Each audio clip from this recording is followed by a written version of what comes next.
दोस्तों 2025 में सावन का महीना कब है और कितने सोमवार पड़ेंगे? सावन की समाप्ति कब है तथा रक्षाबंधन का है और व्रत का पालन कैसे करें? व्रत में कौन सी चीजें नहीं खानी चाहिए और एक ऐसा उपाय हम इस वीडियो में बताएंगे जिससे आपकी भोले बाबा की कृपा से 7 जन्मों की परेशानी भी दूर हो जाएगी। जानिए सब कुछ इस वीडियो में। सबसे पहले सुंदर सी इस वीडियो को लाइक करके कमेंट में लिख दें, हर हर महादेव, ओम नमः शिवाय। दोस्तों, सावन का महीना शिव भक्तों के लिए प्यार की सौगात लेकर आता है। यही वह महीना है जिसे हम प्यार का महीना भी कहते हैं। पक्षियों की चहचहाट मधुर संगीत में बदल जाती है, वर्षा ऋतु का आगमन होता है, प्रकृति जगमग में हो जाती है, खूबसूरत शब्दों में आपस में बातें करती है। साथ ही साथ शिव भक्त बड़े जोरों शोरों के साथ सावन के महीने का बड़ी ही बेसब्री से इंतजार करते हैं। सावन में भगवान शिव धरती पर आकर अपने हर भक्त के घर में वास करते हैं और उनकी सच्ची भक्ति से धन धान्य करते हैं। सावन का हर एक दिन बहुत ही शुभ माना जाता है, हर दिन पवित्र होता है, हर दिन भगवान शिव की पूजा की जाती है।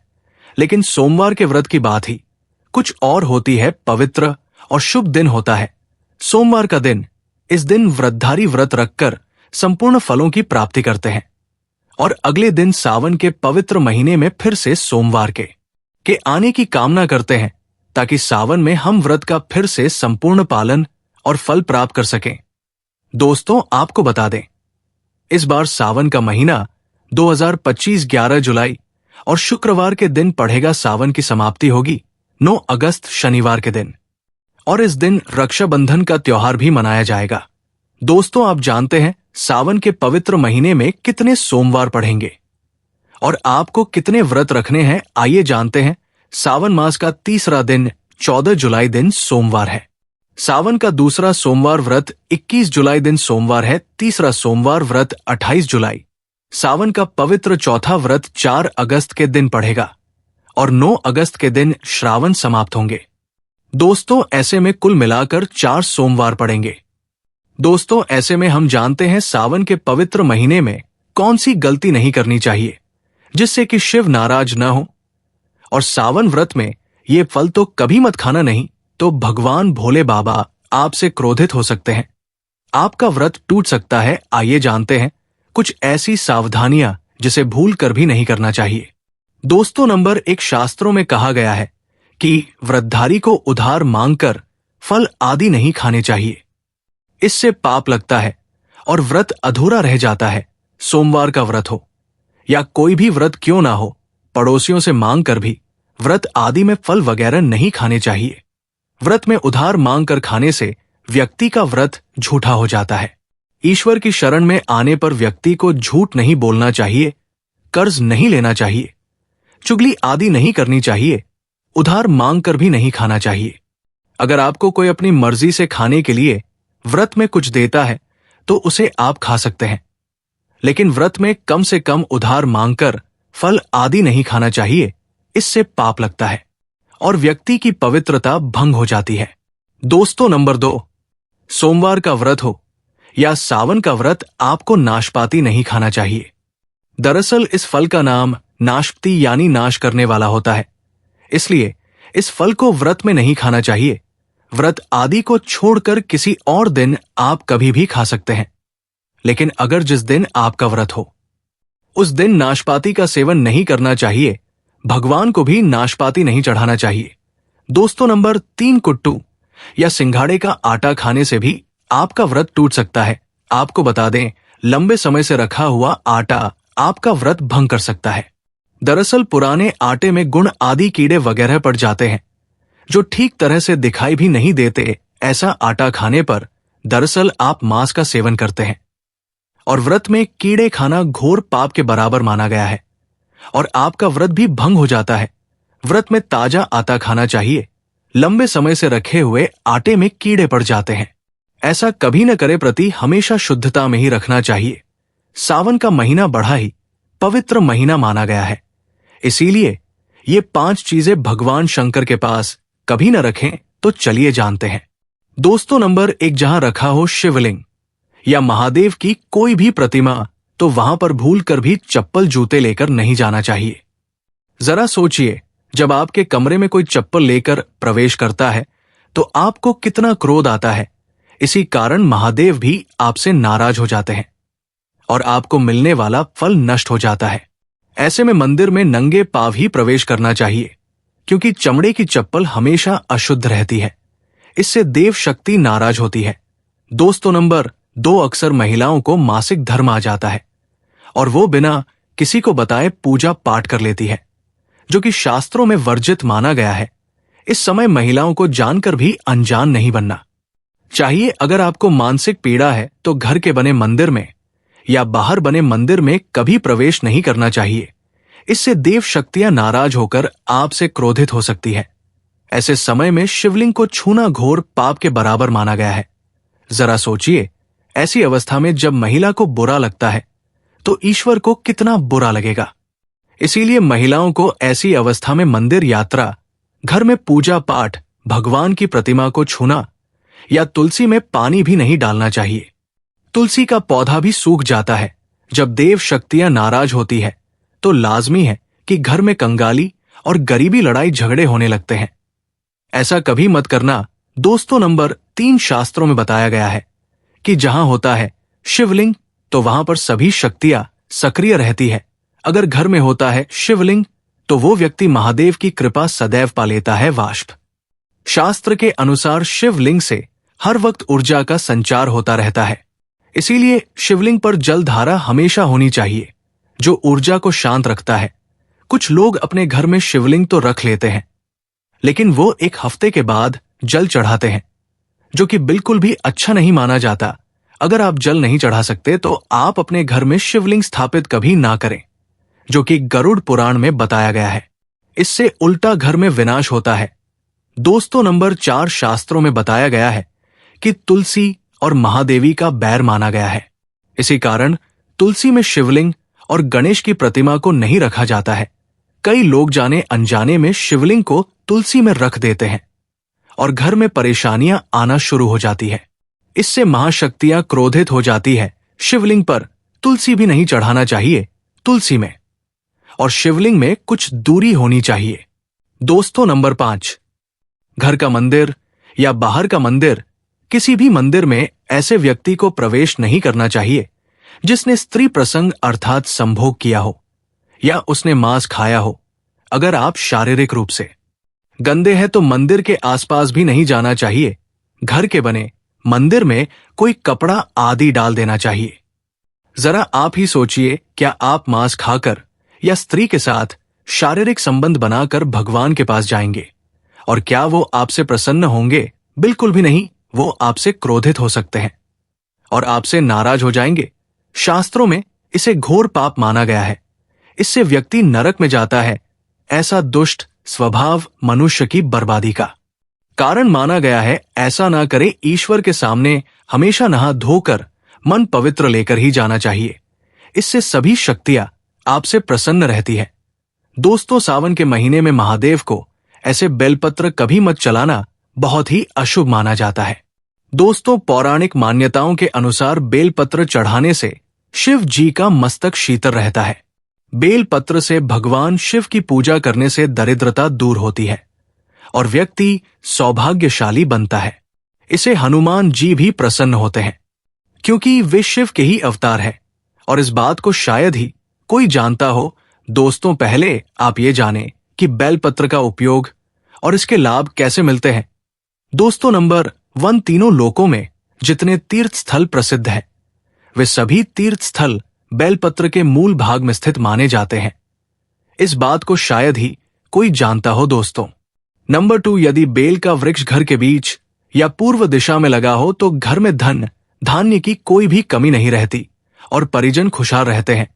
दोस्तों नंबर 3, जो व्यक्ति बेल के वृक्ष के मूल भाग की गंध पुष्प आदि से पूजा अर्चना करता है, उसे मृत्यु के पश्चात शिव लोक की प्राप्ति होती है। दोस्तों, अब जानते हैं बेल पत्र से जुड़ी कुछ खास बातें। चतुर्थी, अष्टमी, नवमी, चतुर्दशी और अमावस्या तिथियों को संक्रांति के समय और सोमवार को बेल पत्र नहीं तोड़ना चाहिए।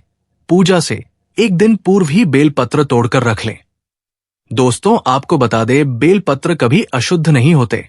यदि आपको पूजा के लिए नया बेलपत्र नहीं मिल रहे हैं तो आप किसी दूसरे के चढ़ाए हुए बेलपत्र को स्वच्छ जल से धोकर भगवान शिव को अर्पित कर सकते हैं।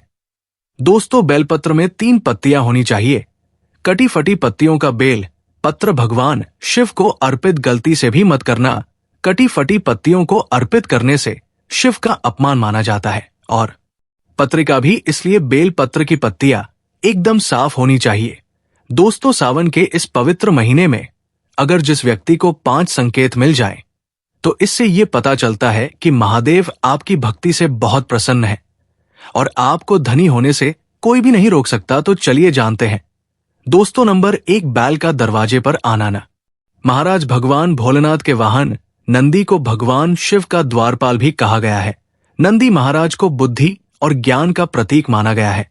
शिव के मंदिर के बाहर हमेशा नंदी महाराज विराजित रहते हैं। लेकिन अगर सावन के इस पवित्र महीने में अचानक से नंदी महाराज आपके दरवाजे पर आ जाए और घर की चौखट को सिन्ह मारने लगे, तब आपको समझ लें। कहिए कि भगवान शिव आपके घर में आने वाले हैं, जो कि ये एक उनके आने का संकेत है। भगवान शिव आपकी भक्ति से बहुत प्रसन्न है और आपके घर में खुशियां आने वाली है। आपको धनी होने से कोई नहीं रोक सकता। लेकिन याद रहे, नंदी महाराज को तिलक लगाकर मीठा भोग जरूर खिलाएं। दोस्तों, नंबर 2, सावन के पवित्र महीने में अचानक से आपके सपनों में अगर शिवलिंग दिखाई दे जाए, अर्थात भगवान शिव दिखाई दे जाए, तो इससे आपको ये समझना चाहिए कि अब आपके जीवन से परेशानियों का अंत जल्दी हो जाएगा। भगवान शिव आपकी सच्ची आराधना भक्ति से बहुत खुश है और वो आपके घर में आने वाले हैं। ऐसे में याद रहे, शिव की भक्ति में कोई भी कमी नहीं आनी चाहिए। घर को गंदा मत रखना, क्योंकि आपके घर में भगवान शिव आने वाले हैं। दोस्तों, नंबर 3, शास्त्रों के अनुसार माना गया है कि नीलकंठ भगवान शिव का प्रतीक है। अगर आपके घर में सावन के महीने में नीलकंठ छत पर आकर बैठ जाए, तो उसे भूल कर भी मर्द भगाना, क्योंकि ये भगवान शिव का प्रतीक माना गया है। ऐसे में आपको खुश होना चाहिए, क्योंकि भगवान शिव आपकी भक्ति से बहुत खुश है। शास्त्रों में बताया गया है कि नीलकंठ अगर मनुष्य के घर पर आकर बैठ जाए, तो साक्षात घर में महाशिव के आने के संकेत माने गए हैं।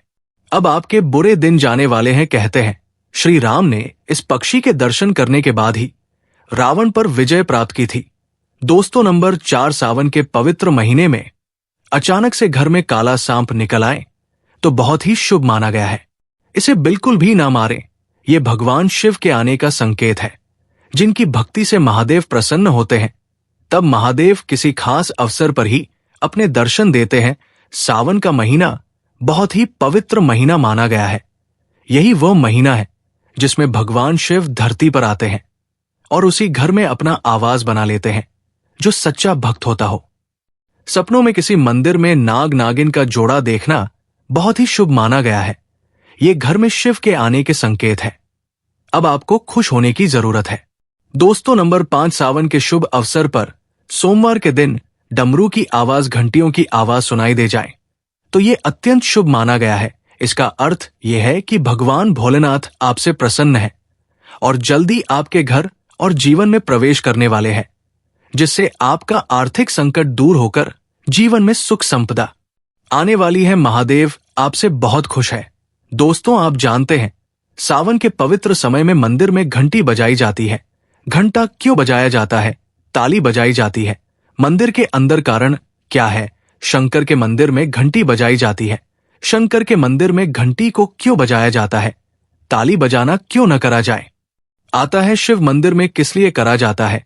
तो ये पुराण है कि मंदिर के अंदर या घर के अंदर आप गरुण घंटी जब जाते हो, घंटी का नाद जब करते हो, तो शिव महापुराण की कथा और लिंग पुराण की कथा, विष्णु पुराण की कथा कहती है, मात्र घंटी का नाद कर देने से जितने भूमि पर तीर्थ है, जितने साधक साधना कर रहे होते हैं, जितने तप कर रहे होते हैं, जितनी पवित्र नारी स्त्री का पालन कर रही होती है, जितने दान हो रहे होते हैं, कुछ समय पर जिस समय तुमने घंटी बजाई है, उस पल वो सारे पुण्य घंटी का नाद करते से तुम्हारे खाते में आ जाते हैं। शंकर जी के मंदिर में जाकर ताली का नाद किया जाता है।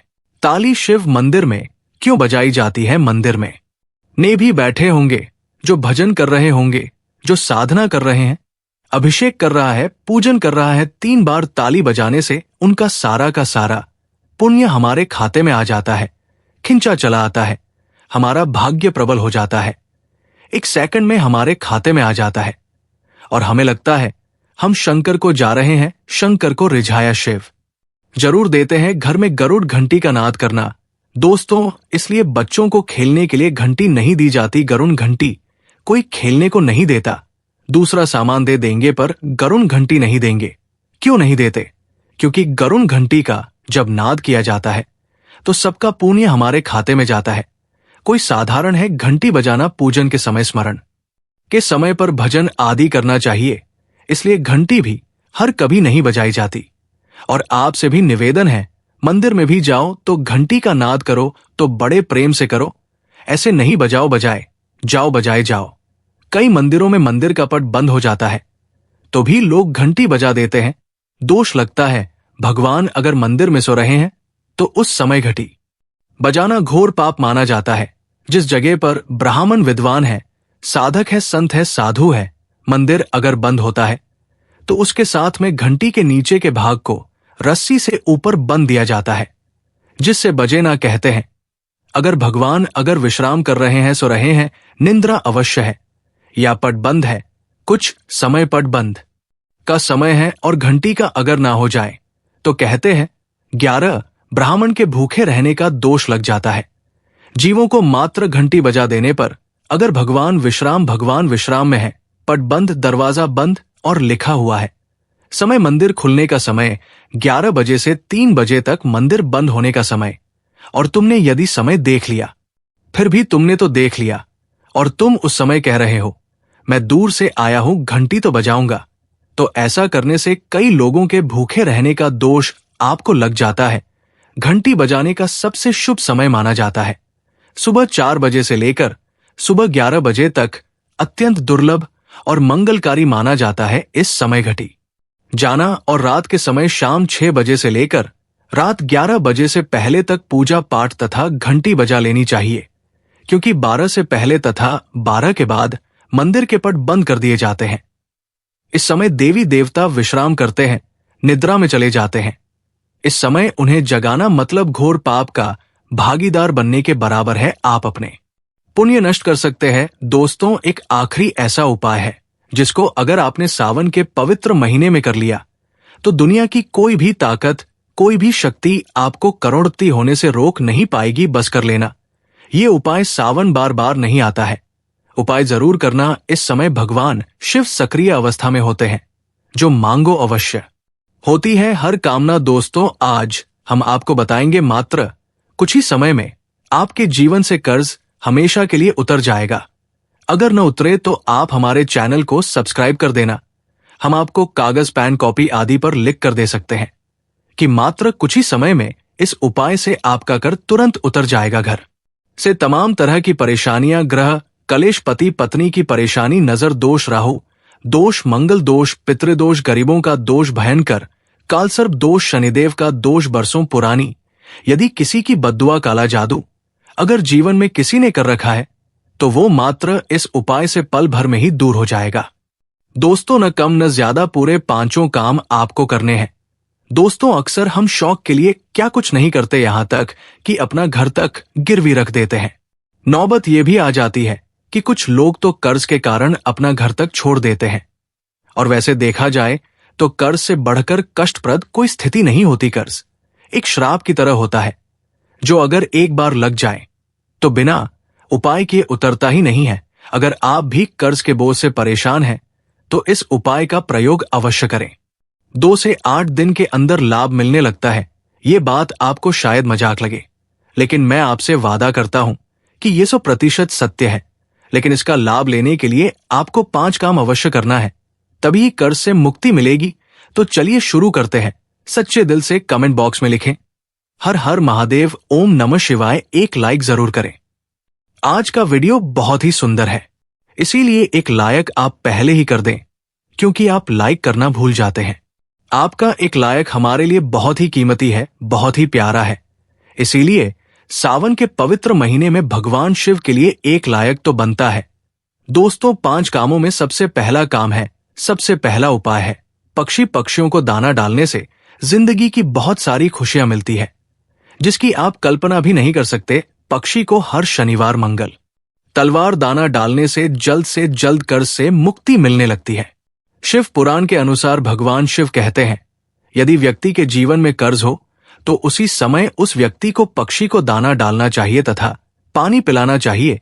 भगवान शिव कहते हैं, माटी के प्याले में जिस पक्षी को पानी पिलाया जाता है तो उस व्यक्ति की 7 पीढ़ियां कभी कर्ज नहीं भोगते। माता पार्वती भगवान शिव से कहती है, महादेवी, यदि पिछले जन्म का कर्ज वो अगले जन्म में चुकाना चाहे तो उस मनुष्य को क्या करना चाहिए। दोस्तों, तब भगवान शिव माता पार्वती से कहते हैं, हे देवी, इसका सीधा सीधा प्रश्न मैं आपको देता हूं। अगर मनुष्य ऋण मुक्त होना चाहता है, कर्ज से मुक्त होना चाहता है, अगर वो अपने पापों से मुक्ति पाना चाहता है, उसे पक्षियों की निस्वार्थ भाव से सेवा करनी चाहिए, दाना पानी उन्हें देते रहना चाहिए, तभी ही मैं प्रसन्न रहता हूं और व्यक्ति को ऋण मुक्त करता हो। अगले जन्म तक पीढ़ी दर पीढ़ी उसकी कभी कर्ज की भागी नहीं होती। अगर आप भगवान शिव के कहने से एक बार उनकी राह पर चल दिए, तब आपके जीवन में कभी कर्ज की कोई भी जरूरत नहीं होगी। आपको कर्ज लेने की आवश्यकता नहीं पड़ेगी, बल्कि तेजी से आपके घर में सुख शांति आएगी, धन बढ़ेगा, वैभव की प्राप्ति होगी। और ये उपाय करने के बाद इसका असर आपको 2 से 3 दिन में दिखने लगता है। ये कम तो जरूर करें, क्योंकि साक्षात भगवान शिव ने मनुष्य को कर्ज से बचाने के लिए बोला था। दोस्तों, चीरती चींटियों को अगर उनके मन के अनुसार खाना खिलाया जाए, भोजन कराया जाए, तो जिंदगी का वो सारा सुख मिलता है जिसकी हर किसी को जरूरत है। इसलिए ये उपाय भी करते रहे। ऐसा करने से जल्द कर्ज से मुक्ति मिल जाती है। चींटियां धरती पर मनुष्य का कर्ज कम करने के लिए ही धरती पर वास करती है। अगर मनुष्य इस बात को समझ जाए कि चींटियां हमारे कर्ज के बोझ को सहती है, कम करती है, गज को घटाती है, तब उसी क्षण हमारे भारत में कोई भी कर्ज का भागी नहीं बनेगा। कर्ज के बोझ के कारण उसे अपना घर गिरवी नहीं रखना पड़ेगा। किसी भी शादीशुदा स्त्री को अपने गहने गिरवी नहीं डालनी पड़ेगी। भूमि आदि को परेशानियों के चलते बेचना नहीं पड़ेगा। दोस्तों, चींटियों का तो काम ही होता है मनुष्य के जीवन से ऋण को हमेशा के लिए दूर करना। कर्ज को चींटियां कैसे कम करती है, वो हम आपको उपाय बताने वाले हैं, तो वीडियो के अंत तक बने रहना। चींटियों को ये एक चीज अवश्य खिला देना, उसी दिन से आपका कर्ज धीरे धीरे डर नहीं लगेगा। क्या चीज हम वीडियो में बता रहे हैं, बस आप कंटिन्यू बने रहना और वीडियो को लाइक जरूर करें। चैनल कभी आपके साथ धोखाधड़ी नहीं करता, हम सटीक जानकारी आपको देते हैं। दोस्तों, देखिए, चींटियों को आप ऐसा क्या खिलाएं जिससे उसी क्षण हम ऋण मुक्त हो जाए, कर्ज हमारा छूमंतर से उतर जाए। क्योंकि हमने शुरू में ही बताया था, शास्त्रों में लिखा है कि चींटियां मनुष्य का कर्ज कम करती है, कर्ज को घटा देती है, समाप्त कर देती है।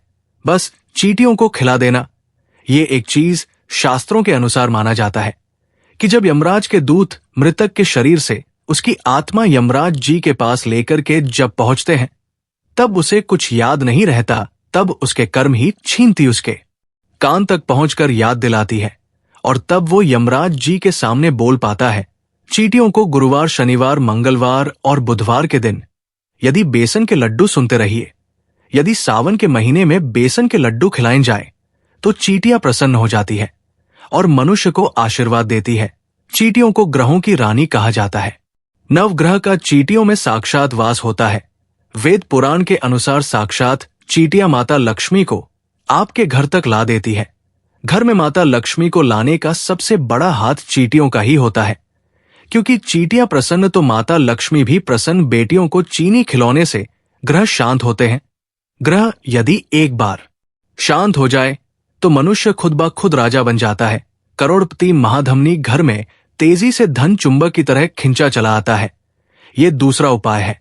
और आपको चींटियों को चीनी या बेसन के लड्डू जरूर खेलते हैं, चूकना मत, भूलना मत। आप चाहें तो मीठे बिस्किट भी चींटियों को आवश्यक पूर्वक खिला सकते हैं। बिस्किट हम भी चींटियों को इस दिन जरूर खिलाते हैं। दोस्तों, नंबर 3, बंदर सावन के पवित्र महीने में बंदरों को अगर हर मंगलवार मीठा और चना डाला जाए तो जिंदगी की हर मुश्किलें हल हो जाती है।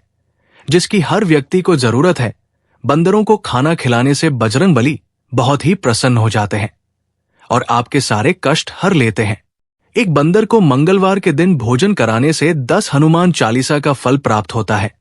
10 बंदरों को चना आदि केला खिलाने से 1000 बार हनुमान चालीसा पढ़ने का पुण्य प्राप्त होता है। दोस्तों, सावन में काल भैरव की सवारी कुत्ते, अगर कुत्तों को मीठे बिस्कुट खिलाया जाए तो कर से मुक्ति तो मिलती ही है, साथ ही साथ घर में लड़ाई झगड़े आदि और नकारात्मक ऊर्जा भी नष्ट हो जाती है।